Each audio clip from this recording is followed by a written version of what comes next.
enforcement has now defined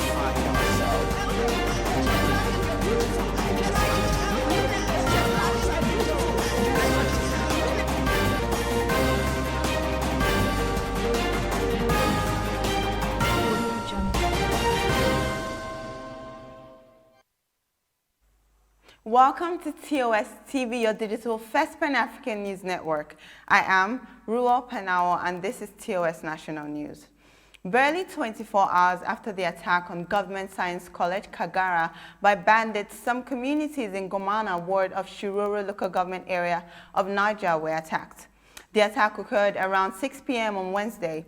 The attacked communities include Sarkin Zama, Bakin Kogi Lagbe, Siliko, and other adjoining communities. It was learned that bandits stormed the villages on motorcycles, shooting sporadically into the air. Some persons have been killed and over 30 abducted. The communities are still taking stock to know the certain deaths and the identity of people abducted. The injured villagers were taken to health facilities around the communities for medical attention. The co-convener concerned Shiroro youth Sani Abubakar Koki confirmed the attack. He said scores have been abducted, expressing worry over their situation. Koki lamented the local government council have been having countless deadly attacks daily, which have compelled residents to live in fear and at the mercy of the bandits. President Muhammadu Buhari held a meeting behind closed doors with Governor Abubakar Bello of Niger at the State House, Abuja. News agency of Nigeria gathered that the governor was in the State House to update the president on the security situation in his state, where some staff and students of Government Science Secondary School, GSSS Kagara, Rafi Council area of the state were abducted by gunmen on Wednesday morning. His statement reads, "To be honest, I'm very convinced by what the president told me, and I've seen the presence of the military in Kagara, and I also requested for some additional personnel and equipment, which I believe will be granted any moment from now." On why he was at the State House, he said, "I came in this evening to thank Mr. President for his quick response to the plight of Nigerians following 2 serious kidnap incidents. At the same time, we rubbed minds on what we think should be done so that we find an everlasting solution to the situation, and Mr. President has confirmed to me that this matter will be given proper attention, and we will continue engaging the service chiefs and the federal so that we can guide and advise them on what we think should be done. So I think it was a wonderful meeting," he said. Meanwhile, the Niger state government had released the names of students and staff abducted from Government Science College, Kagara, early Wednesday. The Independent National Electoral Commission, INEC, has expressed concern over lack of internal democracy in political parties, describing it as the biggest challenge confronting Nigerian politics.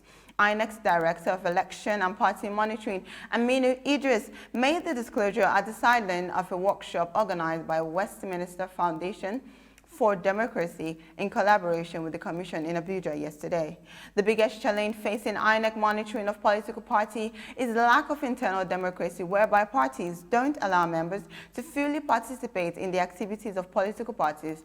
In the policy and election of candidates of the party, they have no input as to how the parties run. In terms of sanctioning the parties, our role is to ensure that the parties are in compliance with their own constitution. You are watching national news on your digital first Pan-African news network, TOS TV. Do stay with us for more stories after the break.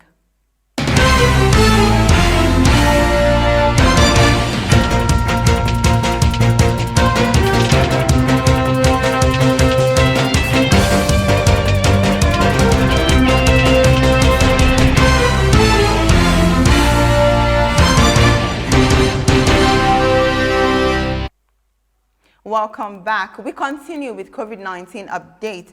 Nigeria on Wednesday recorded 869 new COVID-19 cases in 24 states, according to the Nigeria Center for Disease Control, NCDC. The latest figure, which indicated a significant decrease from 1,368 new cases recorded on Tuesday, raised the total coronavirus infections in Nigeria to 149,369. 8 people also died from the disease on Wednesday, raising the fatality toll, to 1,787 in total. Lagos had the highest toll in Wednesday's tally with 229 new cases, followed by Rivers and the Taraba with 79 and 73 infections respectively.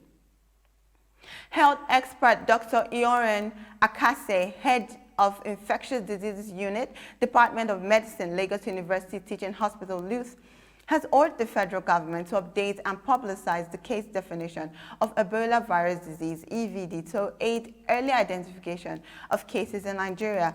Akase said that Nigeria could not afford to be complacent as EVD resoared in some African countries, especially as it presently has inflows of travelers through its various borders. He said that having case definitions for EVD as done for COVID-19 was critical to allow early identification of cases, implementation of control measures, and limiting the risk of transmission in the country. The expert said that the government should also fine-tune its processes of case management, treatment, and other resources. Away from health matters, the federal government has approved the redeployment of 109 civil servants on directorate level cutting across all ministries. The redeployment of the top government officials was contained in a circular dated February 15, 2021. The circular, which was signed by the Permanent Secretary, Career Management Office, Mahmouda Maman, on behalf of the head of the Civil Service of the Federation, Folashade Yemi-Eson, was titled Posting of Directorate-Level Officers, on SGL 15 to 17 under the pool of the head of the Civil Service of the Federation.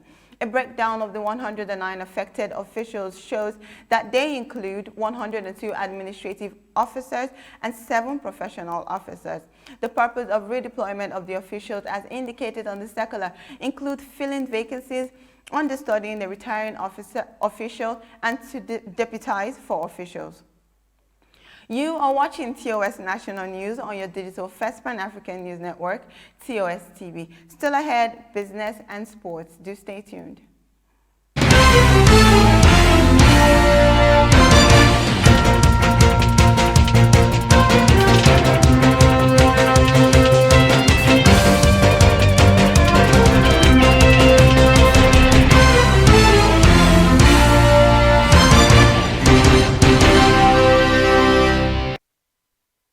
Welcome back. In business, the Lagos Chamber of Commerce and Industry, LCCI, has advised that the federal government should tackle issues of national security in a bid to control food production to soften the rising inflation.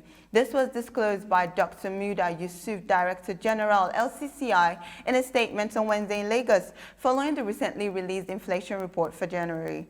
The LCCI boss warned that the federal government needs to stabilize the nation's FX to improve liquidity for businesses alongside easing business bottlenecks in Nigeria's infrastructure value chains, citing that Nigeria's unstable foreign exchange policy and fiscal deficit by the central bank are also responsible for the rising inflation.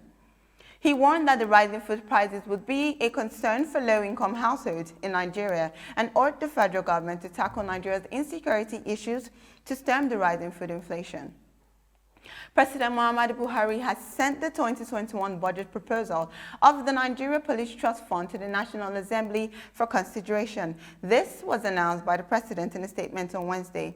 The statement read in part, and I quote, "The Nigeria Police Trust Fund was established following presidential assent to the Establishment Bill in 2019 as a special intervention fund for training and retraining of police personnel, procurement of equipment, operational vehicles, and other related facilities." The presidency added that the fund would also enable the procurement of equipment, operational vehicles, and other related facilities. In addition, the funds will also be used for the construction of police stations, barracks, and other living facilities for personnel of the Nigeria Police Force and their dependents. The Nigerian government is proposing to sell or concession no fewer than 36 of its properties between January 2021 and November 2022 to raise funds largely to finance the 2021 budget. These properties cut across energy, industries, communication, and infrastructural sectors. The document was submitted to the National Assembly by the Executive entitled NCP Approved 2021 Work Plan. It shows the names of the projects as directed by the document, the sales strategy, the duration of the process, as well as the cost of the properties. Top among these properties are the Abuja Environmental Protection Board, AEPB, the Abuja International Conference Center, ICC, some unnamed refineries, the Transmission Company of Nigeria, TCN, Abuja Water Board, Nigerian Film Corporation, amongst others. And in sports, Super Eagles coach Gernot Rohr has hinted on the possibility of dropping Captain Ahmed Musa from the squad that will prosecute next month, 2021.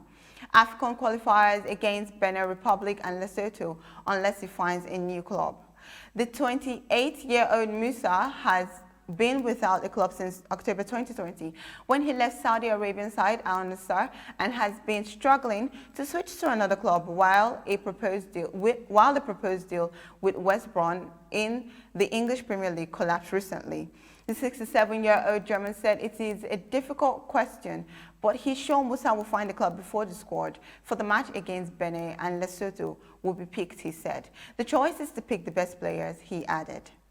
And that is the national news on your digital First Pan-African News Network. For more updates, visit www.tostvnetwork.com. Do follow and like TOS TV Network on Facebook, Twitter, and Instagram. And remember to subscribe on YouTube. Do stay with us and enjoy most programs on TOS TV Network. I am Ruel Panawo. Bye for now.